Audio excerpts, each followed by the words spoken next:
저희 어머니는 평생 정말 검소하게 사신 분입니다. 뷔페에 가자고 하면 그 돈이면 집에서 맛있는 거 해 먹지. 비싼 레스토랑에 가자고 하면 그게 뭐가 그렇게 비싸냐. 늘 돈 아깝다는 말씀을 하셨습니다. 그런데 어느 날 어머니가 제게 이런 말씀을 하셨습니다. 나 2천만 원짜리 침대 하나 사고 싶다. 순간 귀를 의심했습니다. 평소에는 만 원, 2만 원도 아끼시는 분이 왜 갑자기 2천만 원짜리 침대를 사고 싶어 하시는 걸까? 혹시 사기를 당하신 걸까? 아니면 정말 그 침대가 특별한 걸까? 하지만 심리학은 조금 다른 질문을 합니다. 어머니는 정말 침대를 사고 싶었던 걸까요? 아니면 다른 무언가를 사고 싶었던 걸까요? 심리학에서는 인간을 합리적인 존재라고 이야기하지 않습니다. 우리는 가격과 성능만 비교해서 소비하지 않습니다. 대부분의 소비는 감정으로 시작되고 논리로 정당화됩니다. 2천만 원짜리 침대도 마찬가지입니다. 침대를 사고 싶은 것이 아니라 건강을 사고 싶은 것입니다. 잠을 사고 싶은 것입니다. 조금 더 오래 살 수 있다는 희망을 사고 싶은 것입니다. 심리학자 메슬로는 인간의 욕구를 단계별로 설명했습니다. 명품 가방은 인정받고 싶은 욕구와 연결됩니다. 하지만 건강은 다릅니다. 건강은 생존입니다. 특히 나이가 들수록 건강은 선택이 아니라 삶 그 자체가 됩니다. 그래서 건강에 대한 불안은 명품보다 훨씬 강력한 소비를 만들어냅니다. 누군가는 샤넬백은 사치라고 말하면서도 건강식품에는 수백만 원을 쓰고, 누군가는 여행은 아깝다고 말하면서도 의료기기에는 거침없이 돈을 씁니다. 그 이유는 단 하나, 결핍의 크기가 다르기 때문입니다. 하버드 대학의 경제학자 샌딜 멀레이너선과 프린스턴 대학의 심리학자 엘다 샤피르는 결핍이라는 책에서 흥미로운 개념을 소개합니다. 터널시야. 사람은 무엇인가 부족하다고 느끼면 그 부족한 것만 보게 됩니다. 돈이 부족하면 돈만 보입니다. 시간이 부족하면 시간만 보입니다. 건강이 부족하면 건강만 보입니다.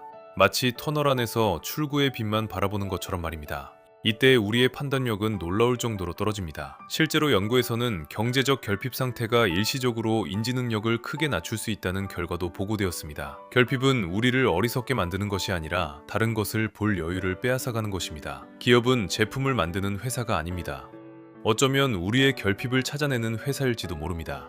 오늘만 할인, 재고 3개 남음, 무료 배송 종료. 이 문장들은 시간의 결핍을 자극합니다. 건강식품 광고는 건강의 결핍을 자극합니다. 명품은 인정받고 싶은 결핍을 자극합니다. 소개팅 앱은 외로움의 결핍을 자극합니다. 우리는 물건을 사는 것이 아니라 그 결핍이 채워질 것이라는 희망을 삽니다. 그런데 정말 결핍은 채워질까요? 침대를 사면 건강에 대한 불안은 사라질까요? 명품을 사면 자존감은 채워질까요? 비싼 차를 사면 인정받고 싶은 마음은 끝날까요? 안타깝지만 대부분은 그렇지 않습니다. 왜냐하면 결핍은 물건으로 채워지는 것이 아니라 마음으로 만들어지는 것이기 때문입니다. 물건은 잠시 만족을 줍니다. 하지만 결핍은 다른 모습으로 다시 나타납니다. 그래서 사람은 계속 사고 또 다른 무언가를 찾게 됩니다. 그렇다면 우리는 어떻게 해야 할까요? 첫 번째, 소비하기 전에 이 질문을 해보세요. 나는 지금 무엇을 사고 싶은 걸까? 그리고 한 번 더 질문해 보세요. 나는 지금 무엇이 부족해서 이 물건을 사고 싶은 걸까? 외로운 걸까요? 불안한 걸까요? 인정받고 싶은 걸까요? 건강이 걱정되는 걸까요? 두 번째, 결핍을 물건 말고 다른 방법으로 채워보세요. 외롭다면 사람을 만나고, 스트레스가 많다면 산책을 하고, 건강이 걱정된다면 침대보다 오늘 20분 걷는 것이 더 큰 변화를 만들 수도 있습니다. 세 번째, 결핍을 인정하세요. 사람은 누구나 부족함을 안고 살아갑니다. 부족함이 있다는 사실은 부끄러운 일이 아닙니다. 문제는 그 부족함을 물건으로만 해결하려고 하는 것입니다. 결국 어머니는 침대를 사지 않으셨습니다. 하지만 그 일을 계기로 저는 한 가지를 깨달았습니다. 사람은 물건을 사는 것이 아니라 결핍을 산다는 것을. 그리고 더 중요한 것은 결핍은 소비로 사라지는 것이 아니라 이해하는 순간부터 조금씩 작아진다는 것입니다. 다음에 여러분이 무언가를 정말 사고 싶어진다면 결제 버튼을 누르기 전에 딱 한 번만 스스로에게 물어보세요. 나는 지금 무엇을 사고 있는 걸까? 어쩌면 여러분이 사고 싶은 것은 물건이 아니라 위로였을지도, 안심이었을지도, 사랑이었을지도 모릅니다.